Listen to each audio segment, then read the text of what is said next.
नमो नमः। प्रवाचिका अहंदया जोशी संस्कृताध्ययने समेषां स्वागतम्। अधुना अग्रिमा कथा पठिष्यते अस्तु तर्हि आरंभं कुर्मः। राजांनी दोघाही कवींशी स्थिर चित्ताने चर्चा केली. कवीवर जायला निघाले. त्यांनी राजे आणि संभाजीराजांना उत्तरी पद्धतीने झुकून अदबीने नमस्कार केले. हिरोजी, रामसिंगांना आमची इच्छा कळवा. आमच्या फीलखान्याचे सारे हत्ती कविराजांना नजर केले आहेत. राजांनी हिरोजी फर्जंदला हुकूम फरमावला. जी सरकार. हिरोजीने राजांची आज्ञा झुकून उचलून धरली.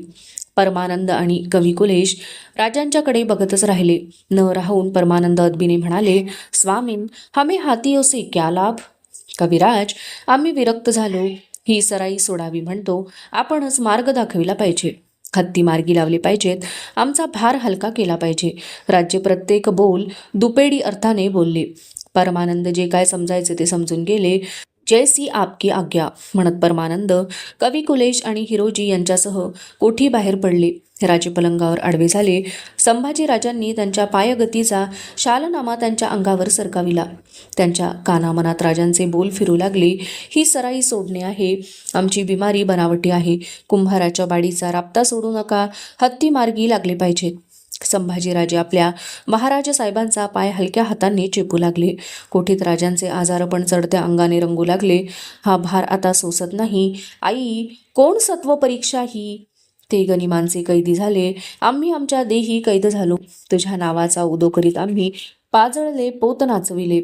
आणि तू तू आमचे आऊपण भडकत्या दिवट्या भिडवून किती वार जाळू बघावे. तू साऱ्या जगाची आऊ, मग तुझ्या पायाशी ठाण मांडून बसलो तरी आम्ही पोरक्याशात कशा? घे तू उधळलेला या जीवाचा भंडारा आता तुझ्याच आठी हातांनी तुझ्याकडे परता घे. नाही, हा भार आता सोसत नाही. धुनीतील बाभळगाठ तडकत जळावी तशा जिजाऊ असह्य कढांनी आतून जळत होत्या. त्यांच्या हाती न लागणाऱ्या विचारांच्या ठिणग्या फुलून फुटत होत्या. मनाच्या अंगणात शिवरून पडत होत्या. त्यांच्या समोरची जगदंब समया नंदादीपाची किरणफेक अंगावर लपेटून शांत शांत उभी होती. ती हलत नव्हती. उभ्या जगातील माजलेले अभद्र प्राशून टाकण्यासाठी तिने विस्फारलेले थोर मोठे डोळे बघताच जिजाऊ बसल्या जागी थरथरल्या. त्यांच्या कातर झालेल्या देहाच्या मनाच्या वृंदावनावर कोणीतरी आकाशाचे ताम्हन पालथे करून थंड थंड गार पाणी शिंपल्यासारखे त्यांना वाटले. त्या शहारल्या. एक चमत्कारिक विचार त्यांचा पाय एका अशुच रिकीबीत जखडवून त्यांना फरफटवत दूर घेऊन गेला. जीव खाया करणारी होती ती फरफट. जगदंबेचे विशाल फाकली नेत्र बघताना जिजाऊंना वाटले, नरमुंडाचा सोस असलेली तू तू हे डोळे ताणून रोखले आहेस तेच माझ्या राजा बाळराजांवर. बाले किल्ल्याच्या तटबंदीवरून एखादी पितळी थाळी थडथडत थरकत थपडा खात पायथ्याशी उतरावी तसे जिजाऊंचे मन त्या चरकविणाऱ्या विचाराने कुठेतरी खोलाव्यात तडफडत कोसळत गेले. नाही, हा भार आता सोसत नाही म्हणत कावऱ्या बावऱ्या झालेल्या जिजाऊंनी असहाय्यपणे देव्हाऱ्याच्या पायजोतावर आपला असहाय्य उजाड माथा टेकला. तोही जगदंबे समोरच. धड म्यानात न जाणाऱ्या, धड बाहेर पडून हाती न येणाऱ्या मध्येच अटकलेल्या तेगीच्या पात्यासारखी त्यांच्या मनाची अवस्था झाली. देव्हाऱ्याच्या पायजोत्यावर टेकलेल्या त्यांच्या उजाड माथ्याखालचे डोळे सरासर पाझरू लागले. प्रतापगडीच्या गोंधळ्याच्या हातातील पोत गडवाऱ्यावर थरथरतो तशा त्या अंगभर गदगदू लागल्या. भेदरलेली धाराऊ लगबगीने पुढे झाली. तिला मासाबासनी कशी साद घालावी कळेना. रणजुकीत खिळा ठोकलेली तोफ नाकाम होते तशी रांगडी असली तरी गळा भरून आल्याने धाराऊ सुन्न झाली होती. तिने आपला भरला गोंदला हात गदगदत जिजाऊंच्या पाठीवर ठेवला. तिच्या डोळ्यांतून टपटप आलेले थेंब खाली पाटावर ठेवलेल्या ताम्हणात पडतायत याचे तिला भान नव्हते. त्या ताम्हणात वाहिलेल्या बेलपत्रांची खूणगाठ पटावी म्हणून तिनेच एक एक करून सोडलेल्या सोनमोहरा होत्या. आता ते ताम्हण भरले होते. त्या मोहरा धाराऊच्या मावळी अश्रूंनी धुतल्या जात होत्या.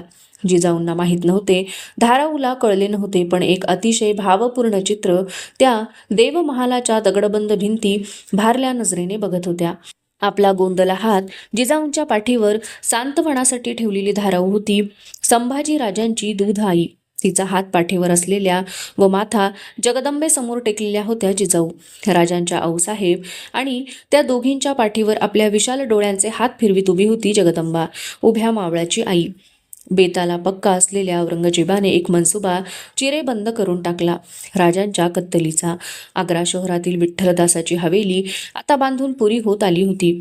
फौलाद खाँकडून राजांना त्या हवेलीत हलवून दुसऱ्याच दिवशी त्या हवेलीत हपशी नंग्यात हत्यारांनिशी घुसवायचे होते. जी काफर दाराशी कोहची झाली तीच गत दख्खनी काफर मरहट्ट्याची होणार होती. मग रामसिंगच्या गळ्यावर तो वीतभर रुंदीच्या पठाणी तेगीचे पाते धरून त्याला जाहीर करायला लावणार होता. बेमार सेवा गुजर गया. जसे फरमान घेऊन आग्र्याहून शाही सवार सुटले होते तसेच राजांची वस्त्रे घेऊन सांडणीस्वार मग मजल दरमजल करीत दख्खनेच्या रुखाने सुटणार होते. किल्लत पांघरलेला औरंगजेबाचा एखादा खास विश्वासू सरदार त्यांच्याबरोबर घोडाफेकीत जाणार होता. एका उजाड माथ्याच्या म्हातारीसमोर राजांच्या वस्त्रांचा थोर थाळा ठेवून म्हणणार होता, अली जाने दवा दारू की जारी कोशिश की मगर बस ना चला राजा साहब खुदा को प्यारे हो गए. आणि आपल्याच मकानातले कुणीतरी गेल्यासारखे दाखवीत तो हात बांधून गर्दन मातमीच्या दुःखाने खाली टाकणार होता. मग कधीच न जिरणाऱ्या आक्रोशाचा काटा राजगडाच्या तटबंदीच्या अंगावर फुलायला वेळ लागणार नव्हता. मागे राखलेल्या संभूला मग शहाजादे संभूराजे असे हाकारत मुल्ला मौलवींकडून मोगली रिवाज पडवणे फारसे अवघड नव्हते. कवळी रोपटी हवी तशी बाक देऊन वळविता येतात. दिल्लीच्या भोवती असलेली बगावतखोरांची दंगल मोडून काढतात. जन्माने मराठी असलेल्या आणि वृत्तीने मोगली झालेल्या सेवाच्या बच्चाला संभूराजाला बरोबर घेऊनच लाखभर प्याद्यांसह मग दख्खनेत उतरता आले असते. राजरोस खुद्द आपल्या बैठकीच्या शाही हत्तीवरच्या हौद्यात संभूराजाला बसवून घेऊन ढोल ताशांची तडतड उठवीत मराठी मुलखात औरंगजेबाला दवंडी पिटता आली असती. तमाम मुफलिसों को जाहिर हो, बादशाह सलामत राजा सेवा की अमानत लाए है. अदब अदब. औरंगजेबाच्या मनात बनलेला असा हा तपशील शाही बेत होता. औरंगजेबाने राजांच्या माणसांना आग्रा सोडण्यासाठी दस्तक देऊन टाकली. त्याला मिळेल तेवढा शिवाजी आता एकाकी करायचा होता आणि स्वतःच्या कब्जात घ्यावयाचा होता. राजांची माणसे आग्र्याबाहेर पडली. राजांनी रामसिंगामागे जमीनकीचा कतबा रद्द करून घ्या, आमच्यासाठी तुमची जान गुंतवू नका असा लकडा लावला. नाना लटपटी करून रामसिंगाने राजांच्यासाठी असलेली आपली जमानकी रद्द करून घेतली. औरंगजेबानेही तिची गरज उरली नाही हे पाहून ती रद्द केली. रामसिंग रीतसर मोकळा झाला. बिमारीसाठी दुवा मागणारे मिठाईचे पेटारे ठरल्या वेळी कोठीत येत होते. राजे ते पेटारे मार्गी लावण्यासाठी कधी मदारी मेहतर तर कधी हिरोजी फर्जंद यांना कोठी बाहेर पाठवित होते. बाळकृष्णासह यादव नायक वसुदेव मथुरेतून धो धो कोसळणाऱ्या मुसळधारांचा सबकार अंगावर घेत कंसाच्या कैदेतून सलामत सुटला. तो कृष्ण अष्टमीचा दिवस मागे पडला. राजांच्या कृष्णभक्त मनाला त्या दिवसाने एक दिशा गूढपणे दाखवून दिली. पण हे सारे जमावे कैसे? पेटाऱ्यात बसून राजांच्या जागत्या उघड्या डोळ्यासमोर भवानीचे शेकडो पोत नाचू लागले. कात्रजचे बैल, दिवट्या, हूल, गनिमास, पेटारियांची हूल. राजे विचारासरसे झटकन पलंगावर उठून बसले. हिरोजी, सोस पडला, पाणी. हिरोजीला राजांनी आज्ञा केली. पाण्याचा गडवा घेऊन हिरोजी राजांच्या समोर आला. त्याच्या हातून गडवा घेताना राजांची त्याच्यावर नजर गेली आणि राजे हिरोजीकडे बघतच राहिले, दर्पणात बघितल्यासारखे. हिरोजी राजांचा अनवरस बंधू होता. त्याची शकल राजांशी मिळती जुळती होती. हनुवटीवर राजांच्यासारखी निमुळती दाढी फिरली होती. एक विचार राजांच्या मनाच्या चक्रावर चढला. भवानीने त्रिशूलाने चक्राला फिरका दिला. माठ घडू लागला. राजांचा एक बेत मनोमन पक्का झाला. आमचा पेहराव अंगी चढवून हिरोजी आमच्याऐवजी त्या पलंगावर चढेल, औरंगशाच्या दरबारी बिमार म्हणून. आम्ही हिरोजीचा मावळ वेश अंगी चढवू, हिरोजी म्हणून. पुढे पुढे आई माग देईल तसे. महाराज, पाणी. गडवा हाती घेऊन विचारात हरवलेल्या राजांना हिरोजीने पाणी पिण्याचा आठव करून दिला. मानवर करून नरड्याची घाटीवर खाली दौडवीत राजे पाणी प्याले. गडवा हाती देताना हिरोजीला थंडपणे म्हणाले, हिरोजी, आमचं चालणं बोलणं उठबशीचा लकब नीट पारखून ठेवणे, मोठा हुन्नर काही लावणे आहे. वाऱ्याच्या झुळकीबरोबर खिडकीचे दार कळेल न कळेल असे करकरते तसा हिरोजीच्या तोंडून अस्पष्ट हुकार बाहेर पडला. जी. कमरेचा शेला उतरवून हिरोजीच्या हाती देत राजे म्हणाले, आता पेटारे येतील, त्यातल्या एकात हात ठेवून द्या, त्याचा शेव झाकणा बरं. त्याचा शेव झाकणाबाहेर दिसेल असा राखा. पेटाऱ्याबरोबर तुम्ही जातीनिशी जा, घडेल ते आमच्या कानी घाला. जी हिरोजीला राजांचा अंदाज येईना. ठरल्याप्रमाणे उत्तरी भोये पेटारे घेऊन आले. राजांनी झाकणे उघडलेल्या पेटाऱ्यातील मिठाईला दस्तुरी स्पर्श केले. हिरोजीने राजांचा शेला एका पेटाऱ्यात बाहेरून शेव दिसेल असा बेमालूम सरकविला. कमरेत झुकून राजांनी अदब मुजरा घालीत हिरोजी 5 कदम मागे हटला. पेटाऱ्यांबरोबर कोठी बाहेर पडला. पेटाऱ्यांसह चालू लागला. कोठीच्या तोंडावरचा एक पहारा चुकला. दुसरे मागे हटला आणि सिद्धी हशमाने शेल्याचा लोंबता शेव बघून आपले बटबटे डोळे ताणीत भोयांना दरडावले. ठैरो, खोलो ये. त्या पेटाऱ्याकडे तेगीचे टोक रोखीत तो म्हणाला. भोयांनी तो पेटारा जमिनीला टेकविला. हिरोजीने झटकन पुढे होत पेटाऱ्याचे झाकण उघडले.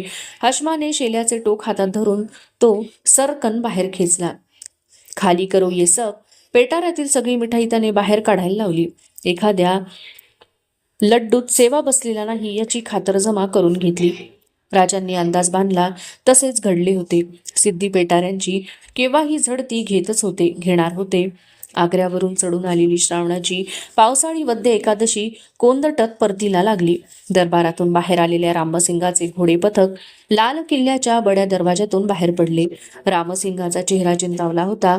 वारंवार त्याच्या कपाळीचा राजपुती टिळा आक्रसित होता. त्याच्या बगलेला धरून एका जातवान घोड्यावर मांड घातलेले संभाजीराजे कायदे पेलत धीम्या चालीने दौडत होते. कुणीच काही बोलत नव्हते. मागे राजपुती घोडाईत धावणी धरून होते. औरंगजेबाने खूप हुशियारीने राजांच्या कत्तलीचा बेत आखला होता, पण फितवा केलेल्या लाल किल्ल्याच्या भिंतींनी तो रामसिंगाच्या कानी आज घातलाच. उद्यास राजांना हलविण्यात येणार होते आणि परवाला जुम्म्याच्या पाक दिवशी नापाक राजांना या जगातून पाठवण्यात येणार होते. जहन्नमच्या दरबारातली खिल्लत घेण्यासाठी पथकाची घोडी दुडकत दौडत होती. माने रामसिंगाचा जीव फासात अडकल्यागत घुसमटत होता. घोड्याच्या टापांचा आवाज त्याला विचित्र वाटू लागला. उद्या तुम्हाला हलविण्यात येणार, खबरदार असा हा निरोप राजांना कोठीत पोचवायला हवा होता आज आणि मोठ्या सावधगिरीने. पण तो कसा पोहोचवावा? रामसिंगाला राजांना भेटण्याची दरबाराने मनाई घातली होती. कोठीत त्याला जाता येत नव्हते. निरोप पोहोचविण्यात कुसूर झाला तर नतीजा ठरलेला होता. माथ्यावरच्या रजपुती टिळ्यावर एक जन्मभराचा काळा डाग पडणार होता. रामसिंगाची हवेली आली. मोत्तद्दारांनी झटकन पेश येत सवाऱ्याची घोडी ओठाळ्या धरत आपल्या ताब्यात घेतली. मध्यभागी असलेल्या रजपुती बैठकीवर रामसिंगाने संभाजीराजांना बसविले. महालात अस्वस्थ येरझाऱ्या घेणाऱ्या रामसिंगाची मूठ मध्येच कमरेच्या तलवारीच्या मुठीवर गच्च बसत होती. बेचैन हैराण झालेल्या रामसिंगाने छातवान रीते करीत एक लोंबता असहाय्य निश्वास सोडला. संभाजीराजे रामसिंग चाचांची घालमेल बघून बैठकीवरून उठले. त्यांच्याजवळ जात म्हणाले, चाचा, कोण प्रकारची तकलीफ? रामसिंग संभाजीराजांच्याकडे बघताना भरून आला. त्यांच्या खांद्यावर आपले हात तळवे चढवीत तो क्षणभर संभाजीराजांच्या डोळ्यात बघत राहिला. त्यांच्या कपाळीचे 2 दळी शिवगंध बघताना रामसिंगाला कसली तरी अजब मसलत स्फुरून गेली. चंडी, चंडी, ओठांतून शब्द सुटले त्याच्या. संभाजीराजांचे खांदे घट्ट आवळून टाकीत तो म्हणाला, कुंवर, चला हमारे साथ. संभाजीराजांना घेऊन तो थेट हवेलीच्या देवमहालात आला.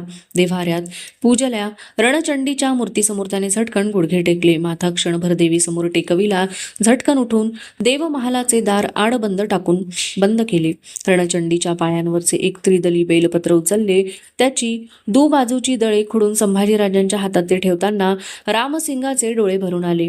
कुंवर, बडे होशियारी से सुनना. आज रात कोठी में राजा साहब को मिलना. कहना कल तुम्हें कोठी से ही हिलाया जाएगा. ये बेलपत्ता उन्हें देना. कहना सिर्फ एक ही पत्ता बाकी रहा. गळा दाटून आल्याने रामसिंगाला अधिक बोलवले नाही. त्याने आवेगाने संभाजीराजांना पोटाशी बिलगते घेतले. त्याला बिलगलेल्या संभाजीराजांच्या मनी कुठेतरी खोलवटातून आल्यासारखे शब्द घुमले. रजपूत म्हणजे राजाचे पुत्र. आम्ही रजपूत आहोत. तुम्ही रजपूत आहात आणि रामसिंग ही रजपूत आहे. रामसिंगापासून विलग झालेल्या संभाजीराजांनी रामसिंगाच्या छातीकडे बघितले. त्या छातीवर मिर्झा राजाच्या छातीवर होते तसे हिरवे पदक नव्हते. रामसिंगाच्या हवेलीत खाना घेऊन राजांना भेटण्यासाठी संभाजीराजे कोठीत आले. महाराज साहेबांची पायधूळ घेऊन त्यांनी कोठीभर आपली सावध नजर फिरवली. भिंतीला टेकून मदारी आणि हिरोजी उभे होते. कोनाड्यातील टेंबे आपल्या उरातील उजेड उधळीत अंधाराला दूर पिटाळून जळत होते. बसा. पलंगावर लेटल्या राजांनी हाताचा पंजा बिछायतीवर थोपटला. संभाजीराजे अदबिने राजांच्या बिछायतीवर टेकले. जी. जळत्या टेंभ्यांना धरून पुन्हा शांतता पसरली. कोठीच्या दरवाजावरचे रजपूत आणि हबशी पहारेकरी हत्यारे पेलून आडफेर टाकीत नेहमीसारख्या येरझाऱ्या घेत होते. त्यांच्या कोठीत आलेल्या फिरत्या सावल्या राजे आणि संभाजीराजे यांना क्षणभर झाकाळून टाकीत होत्या. पुन्हा दूर जात होत्या. थाळा घेतलात? राजांनी मायने विचारले. जी. संभाजीराजांनी पुन्हा हुंकार भरला. महाराज साहेब. पायदळी वाहिलेल्या सोनचंपकाच्या अनवट काळ्याने आपला सुगंध देवमूर्तीच्या नाकाकडे उचलून धरावा तसे संभाजीराजांनी आपले बोल राजांच्या कानी घातले. रामसिंग चाचांचा सांगावा आहे, तुम्हा सुद्धा बादशहा कोठीतून हलविणार. ही बेलपत्ती तुम्हास द्यायला सांगून भरल्या डोळ्यांनी चाचा म्हणाले, सिर्फ एकही पत्ता बाकी है. संभाजीराजांनी ते एकदळी बेलपान राजांच्या हाती ठेवले.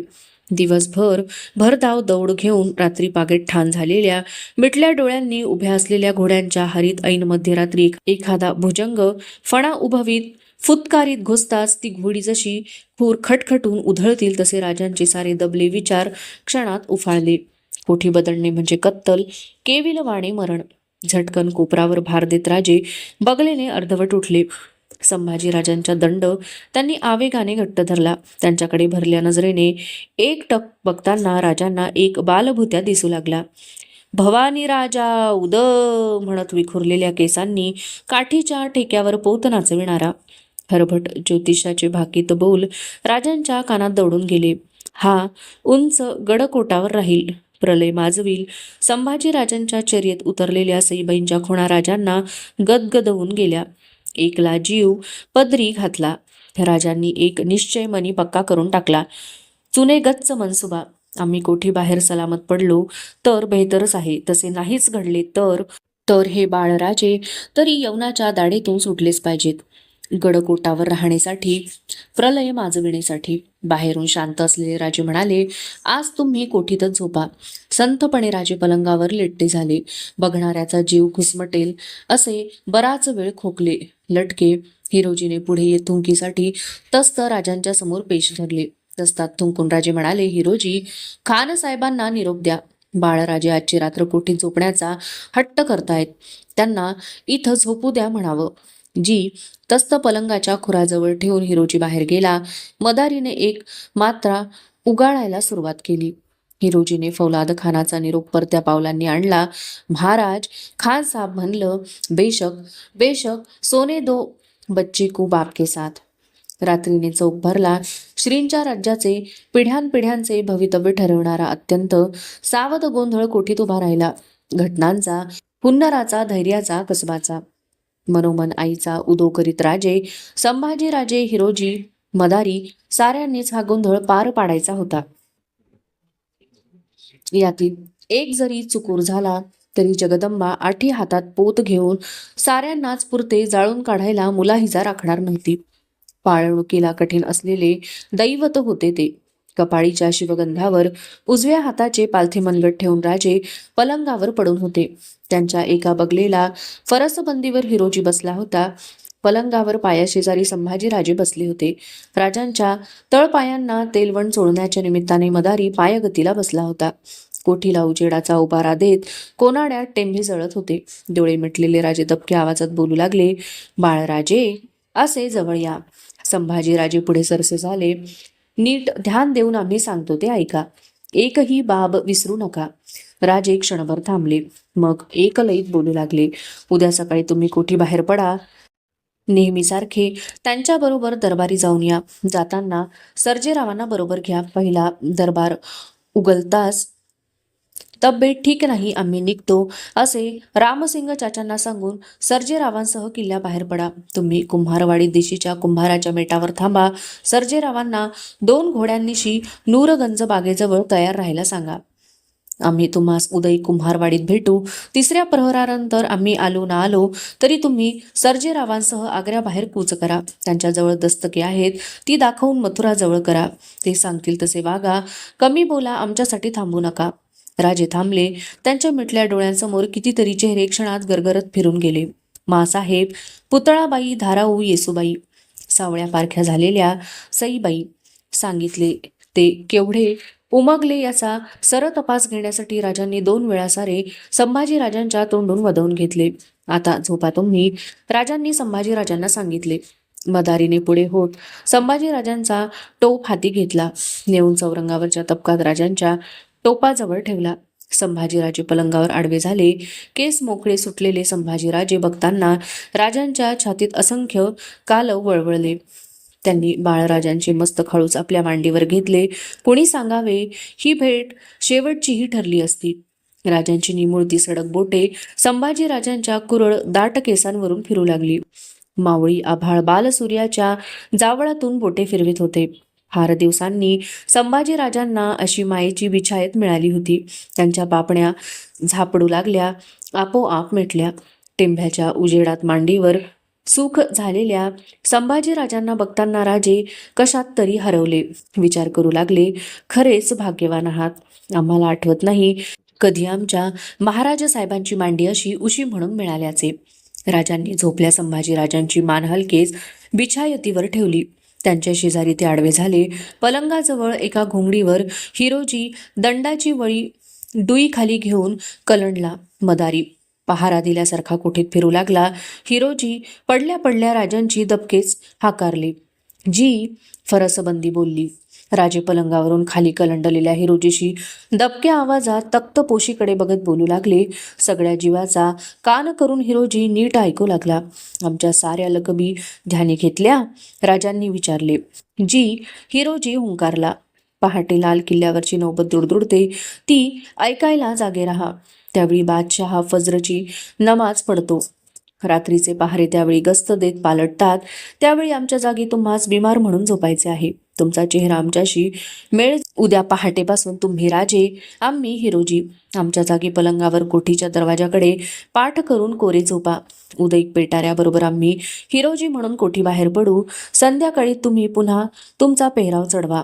इथे असलेल्या लोड गिरद्या पलंगावर रचून त्यावर बेमालूम शालनामा पांघरा. त्या लोड गिरद्यांच्या धन्याचे पाय चेपा. संध्याकाळी नमाजाचे वक्ती पहारे बदलतात तेव्हा शिताफेने तुम्ही कोठी बाहेर पडा. जमेल तशी दौड घेऊन मुलूक गाठा. गाफील राहू नका. इथे झोपल्यावर एकसारखी मिशीवर पालथी मूठ फिरवू नका. ताणल्या डोळ्यांच्या हिरोजीने सारे ऐकून घेतले. त्याची विचारचक्रे सुरू झाली. राजांच्या बद्दलचा आदरभाव बाराबंदी तोडून बाहेर येईलसे त्याला वाटले. झोपा आता, पलंगाने फरसबंदीला सूचना केली. गोंधळाचे पहिले नमन पार पडले होते. लाल किल्ल्यात मऊ बिस्तऱ्यावर लेटलेला औरंगजेब अंगावर उबदार रजई पांघरून दोन्ही हातपंजे आसमानाकडे उडवीत पुटपुटला. खुदा आमेन, आमेन. कोंदटलेल्या पावसाळी आकाशाची कूस फोडण्यासाठी श्रावणवद्य द्वादशीचा दिवस झट्या घेऊ लागला. दुडदुड धुम, दुडदुड धुम. लाल किल्ल्यावर नगारखान्यात सबरची नौबत उठली. पहाट वाऱ्यावर स्वार होत ती राजांच्या कैदखान्याच्या कोठीत घुसली. राजे निसबत्तीने जागेच होते. नौबत ऐकून त्यांनी आग्र्याच्या पहाट वाऱ्याच्या कानात आपला सर्वात आवडता व भरोशाचा मंत्र सोडला. जगदंब जगदंब. माणसे असली तरी कुठल्याच देशीचे वारे मात्र बेईमान नसतात. त्यांना एकदा सायवळ करून घेतले की त्यांच्या मागाने जीवनाची नौका निर्धोक हाकारता येते. अवशिष्टा कथा अग्रिमे भागे पठिष्यते. अस्तु तर्हि पुनर्मिलामः. तावन् मंगलं भूयात्, शुभं भूयात्. नमो नमः. धन्यवादः.